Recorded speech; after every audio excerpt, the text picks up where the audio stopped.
Hi hello నమస్తే నేను మీ సుజాత ఈ రోజు విద్యార్థుల ఉన్నతికి పెద్దపీట వేస్తున్న చదువుల దేవాలయాలైన ఓ పాఠశాలకు వచ్చాం. అదేంటో చూద్దాం. పెద్ద కార్పొరేట్ స్కూల్స్, పెద్ద ఇంటర్నేషనల్ స్కూల్ ధీటుగా సిబిఎస్ఈ కరికులం, ఒలింపియాడ్, ఐఐటి తరగతులలో శిక్షణను అందిస్తూ విద్యార్థుల ఉన్నతికి ఎంతో కృషి చేస్తూ నాణ్యత గల చదువును అందిస్తున్న విద్యా సంస్థ CS Teja olympiad IIT school, BTR colony, Mangalam, Tirupati. CS Teja olympiad and IIT campus అధినేత రవి గారితో మనం ఈరోజు ఉంటున్నాం. నమస్తే సార్. నమస్తే మేడం. ముందుగా ప్రైమ్ 9 వారు విద్యారంగంలో విశిష్ట సేవలు అందించినందుకు గాను మీకు ఎక్సలెన్సీ అవార్డును అందుకున్నారు. దీనికి ముందుగా మేము అభినందనలు తెలియజేస్తున్నాం సార్. మీరు అవార్డును గెలుపొందినందుకు గాను మీ అనుభూతులను మాతో పంచుకోగలుగుతారా? ప్రైమ్ 9 వారు మాకు ఈ ఎక్సలెన్స్ అవార్డు ప్రదానం చేసి మా యొక్క సామాజిక బాధ్యతను కూడా ఎక్కువగా పెంచారు మేడం. ఇలా అవార్డ్స్ ఇచ్చే దానివల్ల మాకు కూడా ఒక నూతన ఉత్సాహంతో, అంటే దీని ఒక వ్యాపార పరంగా కూడా చూడకుండా సమాజ సేవ చేయాలి అనే యొక్క దృక్పథం కూడా మాకు ఎక్కువగా ఈ అవార్డ్స్ వల్ల కలిగింది మేడం.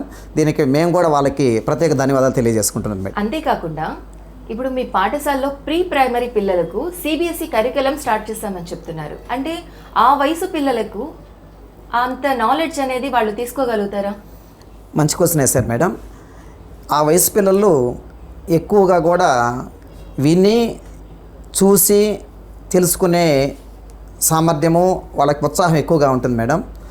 మామూలు సిలబస్లో ఉదాహరణకి ఒక ఎగ్ ఉంది మేడం. ఆ ఎగ్ని వాడు అంతవరకే ఆలోచన చేయగలుగుతాడు. అది ఈ కరికులంకి వచ్చేటప్పటికి ఇక్కడ ఎలిఫెంట్ అనే సిస్టమ్ వాడతారు మేడం. ఆ ఎలిఫెంట్ని, అంటే ఎగ్తో ఎలిఫెంట్ని పోల్చుకున్నప్పుడు మేము ఎక్స్ప్లెనేషన్ ఎక్కువగా ఇవ్వడానికి అవకాశం ఉంటుంది. అంటే ఎలిఫెంట్ అంటే అదొక పెద్ద జంతువు, దానికి పెద్ద తొండం ఉంటుంది, పెద్ద చెవులు ఉంటాయి, 2 దంతాలు ఉంటాయి. అంటే దాని ఆకారము ఊహించుకోవడానికి దాని ఒక పెద్దగా నాలెడ్జ్ ఊహించుకున్నప్పుడు వాడు ఒక ఆలోచన సరళి పెరుగుతుంది మేడం. అది దీనికి దానికి ఉన్నటువంటి డిఫరెన్స్ మేడం. అందుకు ఎక్కువగా ఈ కరికులం వాడుతున్నాం. అంటే పిల్లలు దాన్ని యాక్సెప్ట్ చేస్తున్నారా? అంత వింటుంటే, అంటే చిన్నపిల్లలు వాళ్ళ నాలెడ్జ్ చాలా తక్కువ ఉంటుంది, అంత సబ్జెక్ట్ మనం చెప్పేటప్పుడు వాళ్ళు అంత హ్యాపీగా రిసీవ్ చేసుకోగలుగుతున్నారా? వాడికి ఉత్సాహం ఉంది కదా, పిల్లలకు ఎంత ఉత్సాహం ఉందంటే దాన్ని తెలుసుకోవాలని చెప్పేటప్పుడు దాన్ని ఊహించుకుంటూ వస్తాడు. ఆ బొమ్మ ఉంటుంది కాబట్టి ఇంత పెద్ద జంతువు అని చెప్పగలిగినప్పుడు ఆ ఊహల్లోనే వాడి నాలెడ్జ్, జ్ఞాపక శక్తి పెరుగుతుంది మేడం. అందుకు ఆ సిలబస్కి ఉన్నటువంటి తేడా. అంటే ప్రైమరీ పిల్లలతో, ప్రీ ప్రైమరీ పిల్లలతో కాకుండా ప్రైమరీ పిల్లలకి ఒలింపియాడ్, అలాగే హై స్కూల్ పిల్లలకి ఐఐటి కోచింగ్ సెంటర్ కూడా ప్రత్యేక తరగతులు మీరు నిర్వహిస్తున్నారు. దానివల్ల పిల్లలకి భవిష్యత్తులో ఎలాంటి ఉపయోగాలు ఉండొచ్చు అంటున్నారు సార్? అంటే ముందు ఇప్పుడు ఎడ్యుకేషన్లో మంచి విప్లవాత్మకమైన మార్పులు వచ్చాయి మేడం.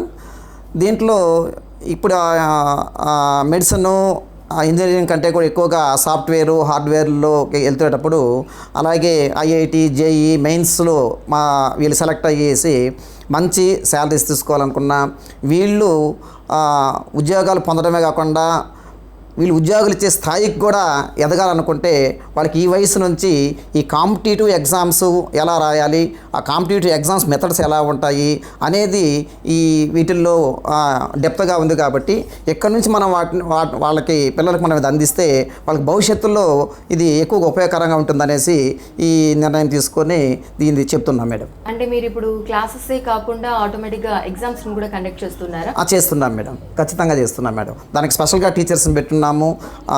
సబ్జెక్ట్ చెప్పిస్తూ వాళ్ళకి ఎప్పటికప్పుడు ఈ కాంపిటేటివ్ ఎగ్జామ్స్కి ఎలా ప్రిపేర్ కావాలి అన్ని విషయాలు కూడా పిల్లలకి ఎక్స్ప్లెయిన్ చేస్తున్నాం మేడం. అంటే పిల్లలు రెగ్యులర్ సబ్జెక్టును ప్లస్ ఈ ఐఐటి స్పెషల్ క్లాసెస్ని రెండింటిని వాళ్ళు బ్యాలెన్స్ చేయగలుగుతున్నారా సార్? వాళ్ళకి ఈ సబ్జెక్ట్తో పాటు దీంతో కూడా ఇది షార్ట్ కట్ మెథడ్స్లో ఉంటుంది కాబట్టి ఎక్కువ ఉత్సాహం చూపిస్తున్నారు.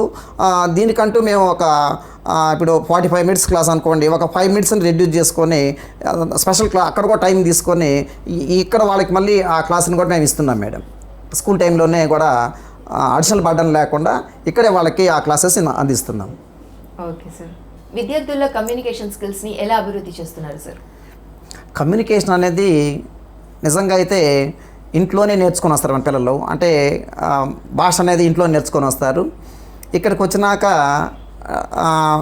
ప్రతి టీచర్ కూడా ఇంగ్లీష్లో ఫ్లూయెంట్గా మాట్లాడగలిగి వాళ్ళకి ఎక్స్ప్లెయిన్ చేయగలుగుతూ ఉన్నప్పుడు చదివి నేర్చుకోవడం కంటే కూడా ఈ వయసు పిల్లలు ఎక్కువగా వినడం ద్వారా ఈ కమ్యూనికేషన్స్ ఎక్కువగా డెవలప్ అవకాశాలు ఉన్నాయి. కాబట్టి మేము ప్రతి టీచర్ని కూడా కమ్యూనికేషన్ ఉన్న టీచర్స్ని హెవీ శాలరీస్ అయినా కూడా మేము దాన్ని ఎక్స్పెన్సెస్ భరిస్తూ ఈ లాంగ్వేజ్ని మేము డెవలప్ చేస్తున్నాం మేడం. కమ్యూనికేషన్ స్కిల్స్ ఉంటే ఏ ఇంటర్వ్యూస్ పోయినా కూడా పిల్లవాడు తన మనసులో ఉన్న భావాలని, ఒక ఇంటర్వ్యూ అంటే ఏంది, తన మనసులో ఉన్న భావాన్ని ఎక్స్ప్లెయిన్ చేయాలి. ఆ ఎక్స్ప్లెయిన్ చేసేటప్పుడు భయపడకుండా చెప్పగలగాలి. అలా చెప్పాలన్నప్పుడు ఈ దీంట్లో బాగా ఈ లాంగ్వేజ్లో పిల్లలు బాగా స్పీడ్గా ఉన్నప్పుడు ఈజీగా వాడు ఆన్సర్ చేయగలుగుతాడు, ధైర్యంగా చెప్పగలుగుతారు. అందుకోసము ఇది కొంచెం కష్టంతో కూడుకున్నా కూడా మేము దీన్ని ఎక్కువగా ప్రాధాన్యత ఇస్తున్నాం మేడం. అంటే కొంతమంది డల్ స్టూడెంట్స్ ఉంటారు. అంటే డల్ స్టూడెంట్స్ అంటే ఒక పేరెంట్స్ అనుకోండి, ప్రతి పేరెంట్ ఇంగ్లీష్లో మాట్లాడలేరు, చదువుకొని వాళ్ళు కూడా ఉంటారు. అంటే వాళ్ళపైన ఏమైనా సపరేట్ కేర్ ఏమైనా తీసుకుంటున్నారా? అంటే వాళ్ళు వెంటనే వాళ్ళు అందుకోలేరు చెప్పగానే కొంతమంది. అలాంటి పిల్లలు ఏం చేస్తున్నారు సార్? ఇక్కడ మేము ముందుగా అయితే మేడం మీరు చెప్పినట్టు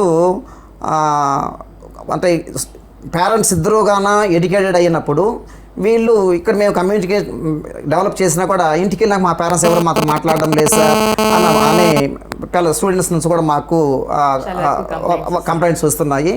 కాకుంటే ఎడ్యుకేటెడ్ పేరెంట్స్ పిల్లలు ఒక 1 year లోపు కమ్యూనికేషన్ చేయగలిగితే, ఈ అలా లేని పిల్లలకి ఒక 1.5 2 years లోపు అయితే మేము దీన్ని మేము పిల్లలకి తీసుకెళ్తున్నాం. అలాగే తీసుకెళ్తున్నాము. వాళ్ళకి ఏం చేస్తున్నామంటే స్కూల్లో కూడా ఒక కన్వర్జేషన్ పెడుతున్నాం, పిల్లవాడు ఎలా కమ్యూనికేట్ చేసుకోవాలి అని. దీనివల్ల వాళ్ళు కొంచెం నెమ్మదిగా అయినా ఇంటరాక్టివ్తో వాళ్ళు ఒక లాంగ్వేజెస్ని, వాళ్ళ కమ్యూనికేషన్ స్కిల్స్ని డెవలప్ చేసుకోగలుగుతున్నారు మేడం. కమ్యూనికేషన్ స్కిల్స్లో విద్యార్థుల తల్లిదండ్రుల నుండి ఎప్పుడైనా అసంతృప్తిని చేరుకున్నారా? ఖచ్చితంగా ఈ ప్రాబ్లమ్స్ అయితే మేము ఫేస్ చేస్తున్నాం మేడం. దీనికి రీజన్ అంటే చేర్పించిన 1 సంవత్సరం లోపే లేదా 6 నెలల లోపే మా పిల్లవాళ్ళు ఫ్లూయెంట్గా ఇంగ్లీష్ మాట్లాడడం లేదే అని మమ్మల్ని పేరెంట్స్ అయితే ప్రశ్నిస్తున్నారు. మామూలుగా పిల్లలు మాట్లాడే స్టేజ్ రావాలంటే ఇంట్లోనే ఒక 3 years కానీ టైం పట్టింది, వాళ్ళకి రావట్లేదు. మరి ఇక్కడికి వచ్చినాక 6 నెలల్లోనే 1 yearలోనే మా పిల్లలు ఎందుకు ఎంత ఫ్లూయెంట్గా మాట్లాడలేకపోతున్నారు అడుగుతున్నారు. బట్ కొంతమంది పిల్లలు అదే మీ స్కూల్లోనే కొంతమంది పిల్లలు మాట్లాడుతున్నారు కదా, మరి మా పిల్లలు మాట్లాడలేకుండా కూడా ప్రశ్నిస్తున్నారు మేడం. అందుకే నేను ముందు మీకు చెప్పాను, ఎడ్యుకేటెడ్ పేరెంట్స్ పిల్లలకి టైం ఈజీ అవుతున్నది. కొంచెం ఎడ్యుకేషన్ ఇద్దరు పేరెంట్స్ ఎడ్యుకేషన్ లేని పిల్లలకి మాకు ఇది కొంచెం లేట్ అయ్యేటప్పటికి వాళ్ళు అసంతృప్తి అవుతున్నారు. కానీ మేము పేరెంట్స్ చెప్తున్నాం, ఒక 2-3 years లోపు అయితే ఖచ్చితంగా పిల్లలు ఫ్లూయెంట్గా మిగతా పిల్లలతో పాటు వీళ్ళు కూడా లాంగ్వేజ్ ఫ్లూయెంట్గా మాట్లాడే అవకాశం కల్పిస్తామని అంటున్నాము. దీంట్లో కొంతమంది తొందరపడుతున్నారు, అంటే తొందరగా మాట్లాడలేదనే భావాలతో వాళ్ళు స్కూల్ చేంజ్ అవడం చేస్తున్నారు. ఇక దాన్ని మేము చెప్పగలమే కానీ అది అర్థం చేసుకోవాల్సిన ఇదైతే పేరెంట్స్ మీదనే ఉంది మేడం. అంటే క్లాస్లో అయితే మీరు ఇంగ్లీష్లోనే మాట్లాడిస్తున్నారు ఫ్లూయెంట్ ఖచ్చితంగా మేడం. అతని తెలుగుకి ప్రాధాన్యత, తెలుగు అని మన మదర్ లాంగ్వేజ్ మేడం, దానికి ప్రత్యేక స్థానం ఉంది. పైగా దాన్ని మేము కొత్తగా నేర్పించాల్సినంత అవసరం కూడా మాకు స్కూల్స్లో అవసరం లేదు. ఇక రిమైనింగ్ లాంగ్వేజ్ మీద అంటే వాళ్ళ భవిష్యత్తు బాగుండాలంటే రిమైనింగ్ లాంగ్వేజ్ మీద ఎక్కువ పట్టు సంపాదించినప్పుడు వాళ్ళ భవిష్యత్తు బాగుంటుందనే ఆలోచనతో దీనికంటే ఎక్కువ ప్రాధాన్యత దానికి ఇస్తున్నాను madam. CBSE curriculum, olympiad, IIT క్లాసెస్ని పెద్ద కార్పొరేట్ స్కూల్స్, ఇంటర్నేషనల్ స్కూల్స్ వాళ్ళైతే పెద్ద మొత్తంలో ఫీజులు వసూలు చేస్తారు. కాబట్టి వాళ్ళు ఆ క్లాసెస్ని వాళ్ళు నిర్విరామంగా ఇవ్వగలుగుతున్నారు. అంటే మీరు ఏ విధంగా వాళ్ళకు అందించగలుగుతున్నారు? ఇక్కడ ఎంత పెద్ద స్కూల్స్ అయినా సరే కమ్యూనికేషన్ స్కిల్స్ బాగున్న టీచరు, అలాగే సబ్జెక్ట్ బాగా వర్తబుల్ ఉన్న టీచర్స్ ద్వారా మాత్రమే ఇది సాధ్యపడుతుంది. మేనేజ్మెంట్లో ఎక్కడ కూడా చదువు చెప్పే పొజిషన్స్ లేదు. బట్ అలా అక్కడ చెప్పే టీచర్స్ని మేము ఎందుకు ఇక్కడ అపాయింట్ చేసి రిక్రూట్ చేసుకొని చేయకూడదు అనేసి అంత మొత్తం శాలరీస్లో మేము కూడా ఇక్కడ ఇచ్చేదానివల్ల, సేమ్ టీచర్స్ కూడా ఇక్కడ మేము రిక్రూట్ చేసుకునే దానివల్ల మాకు ఇది కొంచెము సాధ్యపడింది మేడం. అంటే ఇప్పుడు మీరు పెద్ద స్కూల్స్లో ఆ పోటీతో మనం తీసుకుంటే కనుక ఫీజులు అంతే మొత్తంలో వాళ్ళు చెల్లిస్తున్నారు, కానీ ఆ ఫీజులు మీరు ఇక్కడ వసూలు చేయట్లేదని నేను విన్నాను. అంటే అప్పుడు మీరు జీతాలు ఎలా ఇవ్వగలుగుతున్నారు సార్? ఇప్పుడు వాళ్ళు ఒక సభగా ఫస్ట్ క్లాస్కి అనుకోండి మేడం, వాళ్ళు ఒక 50,000 ఫీజు వసూలు చేస్తున్నారు. మేము ఒక 25,000 మేము ఫీజు వసూలు చేస్తున్నాం. బట్ అక్కడ వాళ్ళు ఇచ్చే టీచర్ శాలరీస్ కూడా ఒక 20,000, ఆ సేమ్ 20,000 ఇస్తున్నాం. ఇక్కడ మేము ప్రాఫిట్ అనేది చూడట్లేదు. అంటే దాదాపు 30 ఏళ్ళ సర్వీస్లో కూడా ఇప్పటి వరకు కూడా నేను దీన్ని ప్రాఫిట్ బేస్లో చూడడం లేదు. వచ్చిన ఫీజులు మొత్తాన్ని కూడా సేమ్ శాలరీస్ మీదనే హెచ్చిస్తూ నేను కూడా ఒక శాలరీ తీసుకున్నట్టు మాత్రం నాకు కూడా బాధ్యత గుర్తుంటుంది. అంటే అప్పుడు టీచర్స్ ఎలా ఇబ్బంది పడుతున్నారు, ఈ శాలరీస్తో ఎలా రన్ చేసుకోవాలనుకో ఉద్దేశంతో వచ్చిన ఆదాయాన్ని మొత్తాన్ని కూడా సరే ఈ శాలరీస్ రూపంలోనే స్పెండ్ చేసేదాని వల్ల నేను నాకు కొత్త ఇది ఈజీ అయింది మేడం. అంటే మీరు శాలరీస్ తీసుకుంటున్నామంటున్నారు, జీతాలు కూడా అంతే ఇస్తామంటున్నారు, కానీ మెయింటెనెన్స్కి వాటికి కావాలి అనుకుంటే ఆ స్కూల్లో ఫీజులు ఎక్కువ ఉంటాయి, మీ ఫీజు స్కూళ్ళు తక్కువ ఉంటాయి. ఇవన్నీ ఎలా మెయింటైన్ చేయగలుగుతున్నారు? అదే మేడం, అక్కడ వాళ్ళు టీచర్ ఇచ్చే శాలరీ ఒకటే, ఇక్కడ మేము ఇచ్చే టీచర్ శాలరీ ఒకటే, రెండు ఈక్వల్. బట్ ఇక్కడ మేము ప్రాఫిట్ తీసుకోవట్లేదు, నాన్ ప్రాఫిటబుల్గా ఒక సర్వీస్ మోటోతో చేయాలి. అప్పుడు మేము వాళ్ళతో పోటీ పడగలము. కాబట్టి మేము నేను ధీటుగా కూడా దీన్ని మెయింటైన్ చేయగలుగుతున్నాను మేడం. సపోజ్ ఒక స్కూలు ఒక ఫస్ట్ క్లాస్కి ఒక 50,000 వసూలు చేస్తున్నారు, బట్ మేము 25,000 వసూలు చేస్తున్నాము. వాళ్ళు టీచర్ శాలరీ 20,000 ఇస్తున్నారు, బట్ నేను 20,000 ఇస్తున్నాను శాలరీ. రిమైనింగ్ 5,000 మెయింటెనెన్స్ కింద యూజ్ చేసుకుంటున్నాము.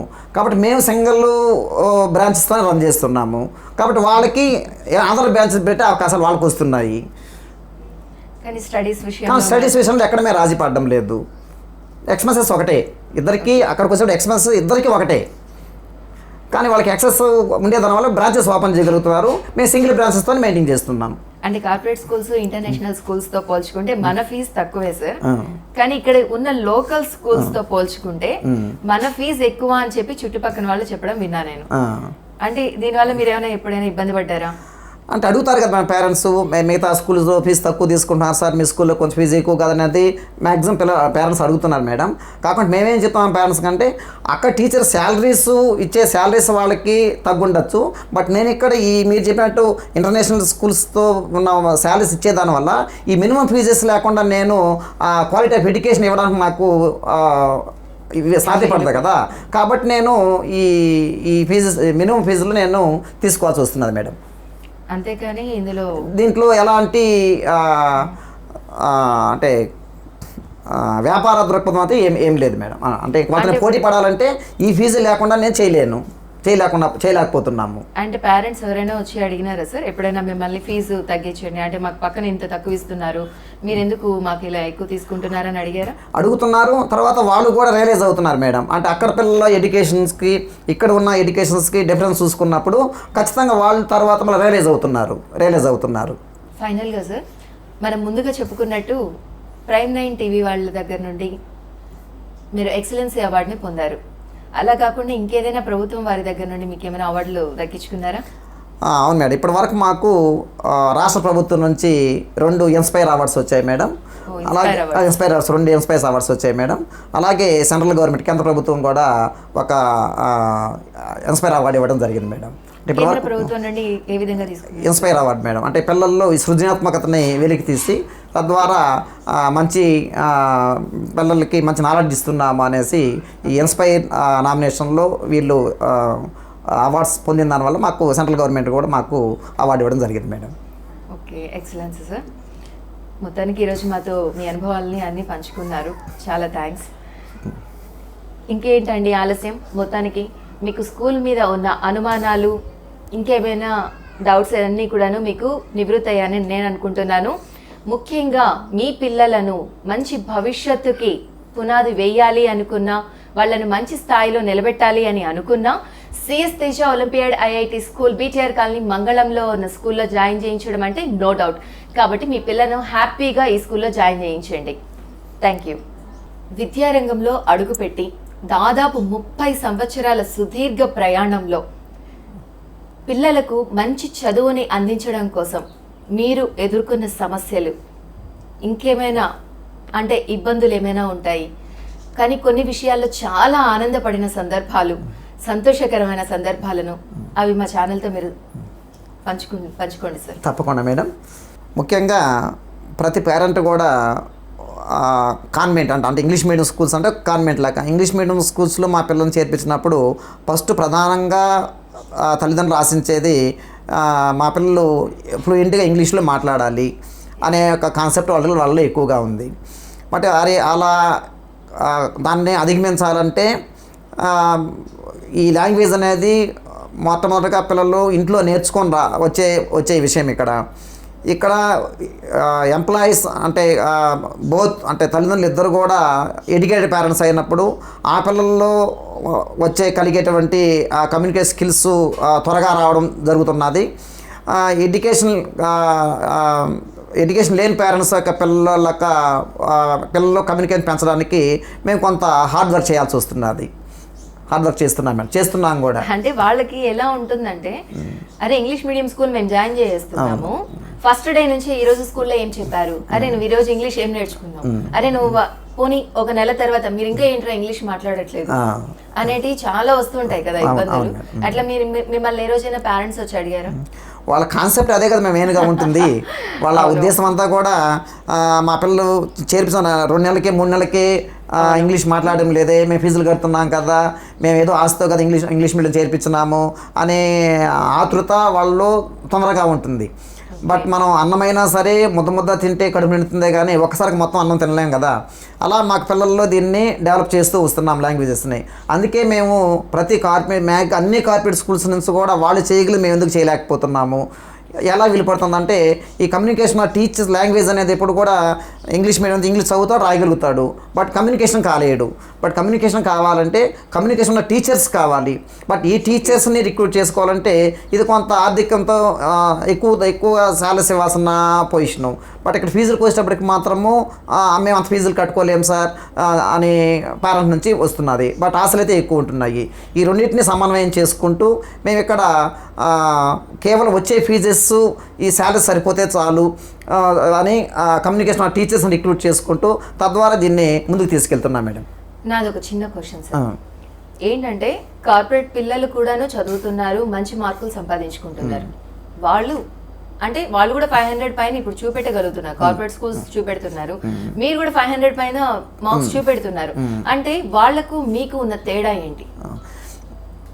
అంటే ఇప్పుడు ఒలింపియాడ్ ఇవన్నీ మీరు చెప్తున్నారు, దానివల్ల మీరు ఏం ప్రయోజనం పొందారు?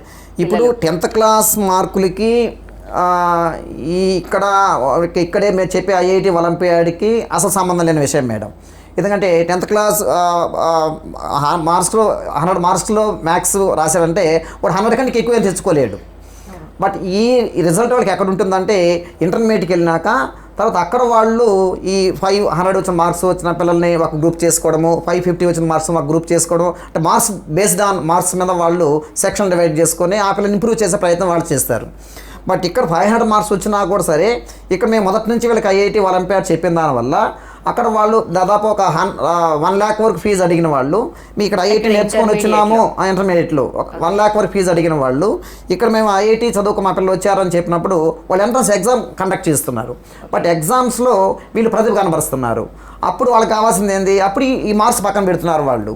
అప్పుడు ఖచ్చితంగా వీళ్ళకి 1 lakh అడిగిన కాలేజెస్ కూడా 20,000 చెప్పినటువంటి సందర్భాలు కూడా ఉన్నాయి.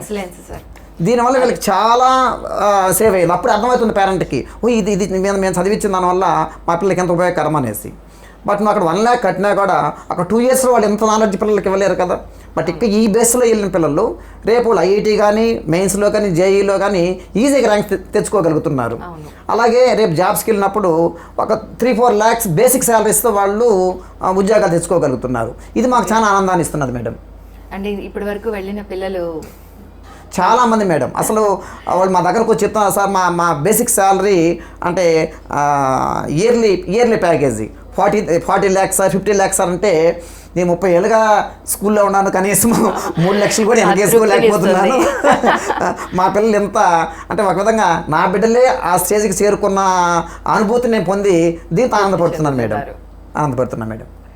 మొత్తానికి వాళ్ళు ఈక్వల్ మార్క్స్ అయినా కానీ ఈ విషయంలో మనం ప్రతిభ కనబరిచి పిల్లలు వాళ్ళంతటా వాళ్ళకు ఫీజులు తగ్గించుకొని వాళ్ళు కాలేజీలో జాయిన్ అవ్వడం అనేది పెద్ద విషయం సార్. చాలా వాళ్ళకి మంచి అంటే ప్రతి పేరెంట్కి అర్థమయ్యే విధంగా మీరు చెబుతున్నారు. అంటే ఇది వాళ్ళు అర్థం చేసుకుంటే చాలు ఎందుకు ఉపయోగపడుతుంది, అసలు ఒలింపియాడ్, ఐఐటి అనేది వాళ్ళకి ఎందుకు యూజ్ అవుతుంది అనేది పిల్లలు పేరెంట్స్ తెలియదు. Correct madam. ఎందుకు యూజ్ అవుతుంది అనేది వాళ్ళకు తెలిస్తే, వాళ్ళకి ఒక అవగాహన అనేది వస్తే, ఓకే మా పిల్లలు చదువుకుంటున్నారు, వీళ్ళు దీనికి యూజ్ అవుతారు అనేది కూడా వాళ్ళు. మీరు మంచి ప్రశ్న వేశారు మేడం. యాక్చువల్గా ఇది 10th క్లాస్ లోపు ఈ మీ పిల్లల నాలెడ్జ్ ఇదే మేము చూపించలేము. ఏం చూపించినా ఒక 10th క్లాస్ మార్కులు చూపిస్తాం. 10th క్లాస్ మార్కులు అన్ని స్కూల్స్కు వస్తున్నాయి. బట్ ఈ రిజల్ట్ ఎక్కడ కనబడుతున్నది? వీళ్ళు ఐఐటి, జేఈఈ మెయిన్స్ ఎగ్జామ్స్ రాసినప్పుడు, కాంపిటేటివ్ ఎగ్జామ్స్ స్టీల్ రాసినప్పుడు అప్పుడు వీళ్ళకి వచ్చే ర్యాంక్స్ అక్కడ ఆధారపడుతున్నది. కానీ స్కూల్స్ లెవెల్లో ఈ రిజల్ట్ వాళ్ళకి పేరెంట్ కదా అర్థం కాదు. కాబట్టి మేము ఎందుకు ఎక్సెస్గా భరించుకోవాలి? ఇదేదో వీళ్ళేదో పేరు చెప్పేసి మా దగ్గర ఫీజులు దండుకుంటున్నారు అని అపోహ కూడా మా తల్లిదండ్రులు ఉంది మేడం. బట్ మేము దాన్ని అధిగమించాలంటే ఇక పిల్లల్ని భవిష్యత్తు చూడాలి. అది చాలా ముఖ్యం. అది తల్లిదండ్రులు ఆలోచన చేసుకోవాలి. ఎందుకంటే మన పిల్లలు కాంపిటేటివ్ ఎగ్జామ్స్ లో అవును మేడం. ఇది మన స్కూల్ నుంచి వెళ్ళిన ప్రతి స్టూడెంట్ కూడా సరే ఏ కాంపిటేటివ్ ఎగ్జామ్స్ ధైర్యంగా రాయగలుగుతున్నాడు. ఏ ఇంటర్వ్యూలో అయినా సరే ధైర్యంగా వాడు ఆన్సర్ చేయగలుగుతున్నాడు. స్టేజ్ల మీద ఎక్కి చాలా అవార్డ్స్ కూడా తెచ్చుకున్నారు మా స్టూడెంట్స్ అయితే మేడం. అవునవును మేడం. అంటే స్టేజ్ ఫియర్స్ లేకుండా వాళ్ళు ఏదైనా ధైర్యంగా చెప్పగలిగినటువంటి ఇది కలిగినప్పుడు వాళ్ళు మంచి రాణించగలరు. మంచి ఏ వృత్తిలో వాళ్ళు రాణించగలుగుతున్నారు. బట్ అలాంటప్పుడు నేను ఈ నా స్వార్థం కోసము ఇది మేము ఈ పిల్లలకి ఇది ఇవ్వకూడదు, ఫీజు తగ్గించుకుంటే చాలు అనేది నాకు కరెక్ట్ అనిపించలేదు మేడం. కాబట్టి మన స్కూల్ నుంచి వెళ్ళిన ప్రతి స్టూడెంట్ కూడా భవిష్యత్తులో ఉన్న స్థానాన్ని చేరుకోవాలి, మంచి పౌరుడిగా దేశానికి సర్వీస్ చేయాలి అనేది నా కాన్సెప్ట్ మేడం. విద్యార్థుల తల్లిదండ్రుల నుంచి మీకు ఏమైనా సమస్యలు ఎదుర్పడడం లేదా సార్ అన్నారు. ఖచ్చితంగా ఎదురవుతున్నాయి మేడం. ఏ విధంగా ఎదుర్కొన్నాయంటే, స్టార్టింగ్ నుంచి మా దగ్గరే చదివిన విద్యార్థుల తల్లిదండ్రుల నుంచి అయితే మాకు 99% ఎలాంటి మాకు ప్రాబ్లమ్స్ కూడా రావట్లేదు. మధ్యలో ఎవరైతే అడ్మిషన్స్ మేము ఇచ్చున్నామో, అలాగే మా పిల్లలకి ఏజ్ ఉండాలి, మా క్లాసు పెంచేయండి అని ఎలా కొంతమంది పిల్లల్ని ఎలా క్లాస్ జంప్ చేసి వేస్తున్నామో అలాంటి విద్యార్థుల నుంచి, అలాగే మధ్యలో చేరినటువంటి స్టూడెంట్స్ దగ్గర నుంచి కూడా, పేరెంట్స్ దగ్గర నుంచి మాకు మా పిల్లలు సరిగా చదవట్లేదని, ఫ్లూయెంట్గా ఇంగ్లీష్ మాట్లాడలేకపోతున్నారని అనే కంప్లైంట్స్ అయితే వస్తున్నాయి మేడం. అందుకు మీకు ముందుగానే క్లారిటీగా చెప్పాము. వీళ్ళు చేర్పించిన 1 ఇయర్లోనే పూర్తి స్థాయిలో అభివృద్ధిని ఆకాంక్షిస్తున్నారు. అందుకు చెప్తున్నా కొంత టైం అయితే పడుతుంది మాకు. అంటే 2 to 3 years వరకు కూడా మ్యాక్సిమం మా పిల్లల్లాగా వీళ్ళు కూడా అన్ని విషయంలో కమ్యూనికేషన్స్లో కానీ ఎడ్యుకేషన్లో కానీ ఈక్వల్ అవ్వాలంటే మాకు 2 to 3 years వరకు కూడా పడుతున్నారు మేడం. ఆ మాట చెప్తే కూడా పేరెంట్కి 2-3 ఏళ్ళు పడుతుందా అని అంటున్నారు మేడం. ఎందుకంటే మా సిలబస్ వేరు, ఇది చాలా డెప్త్ సిలబస్. అంటే ఒక ఫస్ట్ క్లాస్లో ఉండే, అంటే యూకేజీలో ఉండే సిలబస్సే ఈవెన్ 6th class స్టాండర్డ్స్లో ఉండాలి. మరి అలాంటప్పుడు ఈ సమయం తీసుకుంటున్నాను మేడం. దీన్ని కూడా కొంతమంది పేరెంట్స్ అంగీకరించకుండా స్కూల్ జంప్ చేస్తున్నారు. అలాగే కొంతమంది అదర్ స్కూల్స్, లోకల్ స్కూల్స్ అయితే ఏమి, లేకుంటే కార్పొరేట్ స్కూల్స్ అయితే ఏమి, వాళ్ళ టీచర్స్ని పంపించో లేదా పిఆర్ఓస్ని పంపించో మా పిల్లల్ని అడ్మిషన్స్కి వెళ్ళినప్పుడు మా పిల్లల యొక్క నాలెడ్జ్ వాళ్ళు చెక్ చేసినప్పుడు పిల్లలు బాగా చదువుతున్నప్పుడు వాళ్ళు ఒకటే చెప్తున్నారు, అమ్మ అంత చిన్న స్కూల్లో, వాళ్ళ దృష్టిలో ఒక చిన్న స్కూల్ లెక్కనే, అంత చిన్న స్కూల్లోనే ఎంత బాగా చదువుతారంటే మీ పిల్లలకు మీరు కొంత అమౌంట్ ఎక్కువ కట్టుకొని మా కార్పొరేట్ స్కూల్స్లో చేర్పిస్తే ఇంకా పిల్లలు ఇంకెంత బాగా మీకు డెవలప్ అవుతారనే ఒక ఆశను వాళ్ళకి కల్పిస్తున్నారు.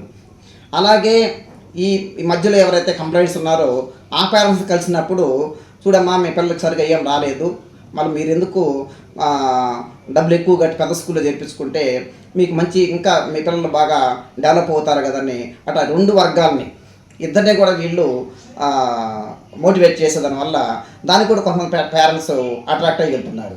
కానీ ఇప్పుడు రాను ఇయర్ బై ఇయర్ అయితే ఇది మాకు చాలా తగ్గిపోతూ వస్తున్నది. ఎందుకంటే అలా వెళ్ళిన పేరెంట్స్ తర్వాత వాళ్ళకి అర్థమైంది, అంటే ఇప్పుడు కంటిన్యూగా ఉన్న స్టూడెంట్స్ కమ్యూనికేషన్స్ లెవెల్స్ అయితేమి, స్టడీస్ లెవెల్స్ అయితేమి, అన్ని విషయాల్లో కూడా వాళ్ళ పిల్లలు మా పిల్లలు బాగున్నప్పుడు వాళ్ళకి అనిపించింది అనవసరంగా వెళ్ళిపోయినాము అనేసి. అలాగని వెళ్ళిపోయిన వాళ్ళు తిరిగి రావడానికి కూడా కొంత ఇబ్బంది పడుతున్నారు. కాబట్టి నేను ప్రతి పేరెంట్స్ చెప్పడం ఏంటంటే, మీరు మా మీద నమ్మకం ఉంచితే ఖచ్చితంగా ప్రతి పిల్లల్ని ముందు వాళ్ళని స్టడీ చేయాలి. ఆ బ్యాకప్ ఎవరైతే ఉన్నారో, స్లో లెర్నర్స్ ఎవరైతే ఉన్నారో వాళ్ళని కంప్లీట్గా స్టడీ చేసి పూర్తిగా వాళ్ళని డెవలప్ చేయడానికి కొంత టైం పడుతున్నది.